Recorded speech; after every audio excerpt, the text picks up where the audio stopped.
64-19 win to the All Blacks. Look, probably a result we were all kind of expecting. Japan started off the game with a bang, scoring a beautiful try to open up the scoring of the match, but it was all Blacks after that.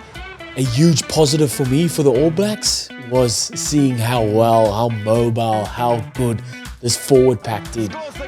Labelled kind of, or were probably one of the biggest, or if not the biggest, forward pack an All Black side has ever put out.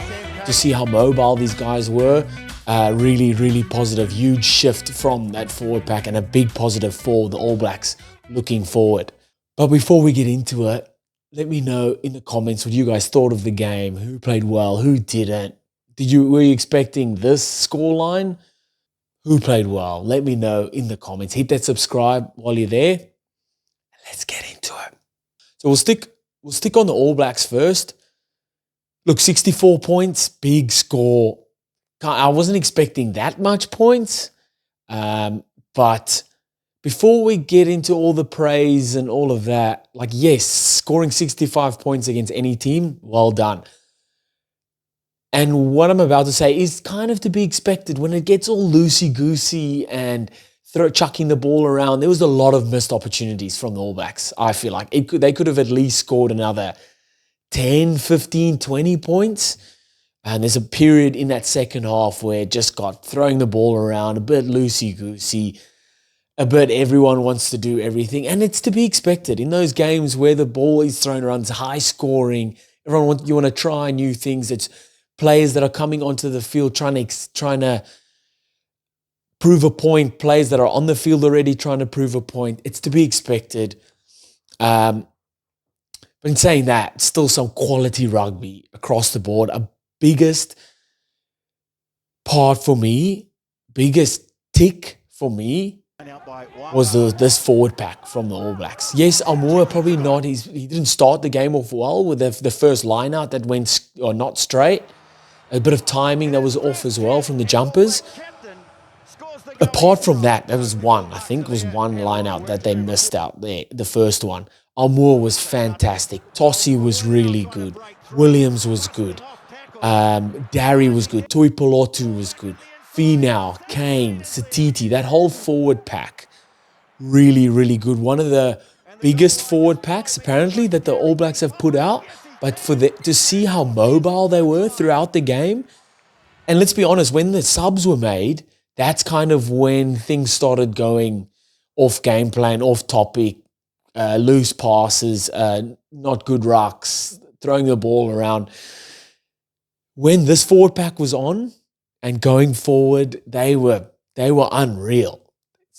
Amour's ball carries, Satiti's ball carries, he's ripping of the ball like on defense, so both sides of the ball, really good. Getting around them. The biggest thing that stood out for me was how mobile they were. It looked really hot. The guys are sweating up a storm, but Tossie was getting around the park. Tamaiti Williams was getting around the park. Amour was fantastic. That many ball carries. Satiti, one of his better games as well. He just walks around with a certain swagger, doesn't he? Wallace Satiti, he was fantastic. Anyway, it was good 64 points, really good from the All Blacks. I thought one of the first opportunities they got, they made over 10 phases, and they weren't going anywhere. And this was in the first 10, 15 minutes, and that was big credit to Japan's defense. But after that, when the first try was scored, it was just open floodgates. I thought for Mark Talia's try, started from a turnover. So Satiti ripped the ball in the turnover. All Blacks spread the ball, and Mark Talia went to score, was like turning that defense into attack. The point of it, contact is here, shift it, the space is out wide, and Talia went to score in the corner. And that's just beautiful play on All Black side, showing that how they can turn defense into attack. Lots of good teams are really good at this. When you make contact here and you turn the ball over here on defense, you then shift into attack. The space is out wide. Shift that ball, and they scored there. I think they did really well as they got into the flow of the game, was sucking in Japan's defenders and then finding space out wide. So what they're doing really well was getting over that advantage line. Japan were falling off tackles, having to send more players in to make tackles, more players into the ruck, and then All Blacks were shifting them out wide and really finding space down the edges. Billy Proctor's try, beautiful set piece play off the scrum. I love also, it's your basics. It was a 3-on-3 setup. As D-Mac got the ball, Perofeta came and showed his face. That puts their defense into doubt, into indecision. You don't know which player to go for. D-Mac held the ball up nicely. At the last minute, Billy Proctor drift out, beat his opponent, played Sevu Reece, and it was a draw and pass back into Billy Proctor for him to score. I just love just simple stuff executed really well. Perofeta coming, showing his face. They're causing that little bit of doubt in the defense. D-Mac holding the ball up nicely, picking that right decision, the right player, because he could have played short to Perofeta or out wide to Proctor, played the right guy and went over to score. Beautiful set piece play. Tossi's try. Forwards just running amok there. I love that.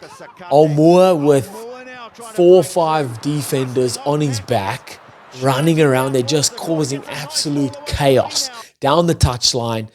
They held the ball up there. Ball gets played back in to Toipolotu, who's got the quick soft hands to Dari. Dari off the deck, pops up to Tossi for Tossi to score. That's beautiful interplay between those forwards.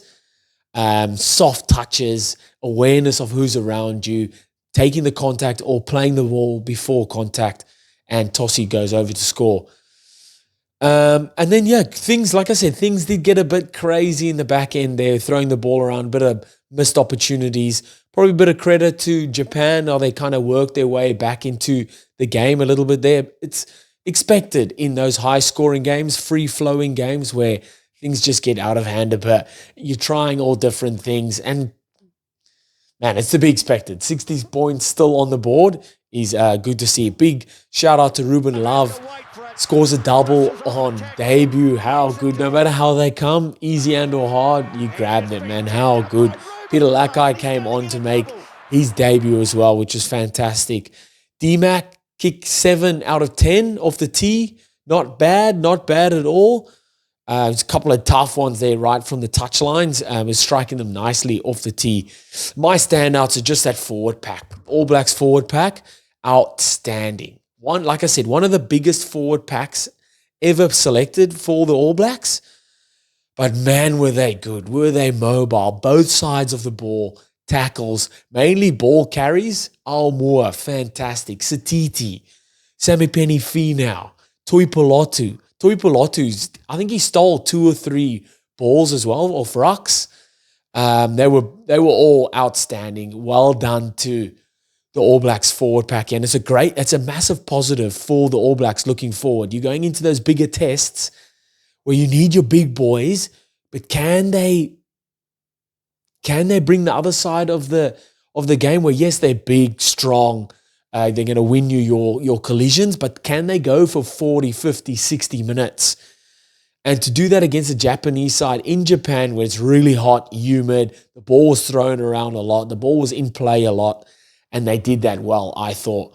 It's a great positive for the All Blacks coaching staff and then the forwards looking forward. Jumping over to Japan, look, the best start possible. Superbly coached. Great try up the middle. What they did before the try even, they were finding space down the edges. And then they sucked them in and found space up the middle as well around the ruck time. That Fujiwara bounced out, played inside to Nakebola, and he passed down the middle to go score under the post. And then I thought, so they were playing well with ball in hand, and then I thought defensively the first 10 minutes, first 15, 20 minutes, really good numbering up. There's a couple times or once or twice that All Blacks had 10 plus phases and weren't going anyway, just side to side. And Japan were making really good defensive reads together as a team. And then after that, after Mark Talia's try, so pretty much after the All Blacks' first try, that just all went out the window. Missing one-on-one tackles, which meant they had to bring more guys in to make tackles, which meant there was space on the outside, and All Blacks really capitalized on that. I did love that they backed themselves. Like, yes, they obviously knew kicking at goal. So for in-kickable penalty range, they went to touch. Obviously knowing, playing against the All Blacks, you're not going to win this game just by kicking penalties. You need to go to touch. And at times they went to touch, they scored as well. Makisi goes over to score his try untouched. And that was just off the back of them backing themselves, which is lovely to see. My standouts for Japan, look, not much happening. There's like Makisi played really well, strong with ball in hand. I thought Riley played well in the centres. The little opportunities he did get really well, straightening the line. He did Billy Proctor nicely there at one time. Got him out stood him up and got him out on the outside. He's a quality player. Didn't get much opportunity, but when he did, really, really good with ball in hand. And that was it. To be 64-19, to be expected. All Blacks convincing winners here. Let me know in the comments what you guys thought of the game. Who's your man of the match? Hit that subscribe while you're there, and I'll see you next time. Bye.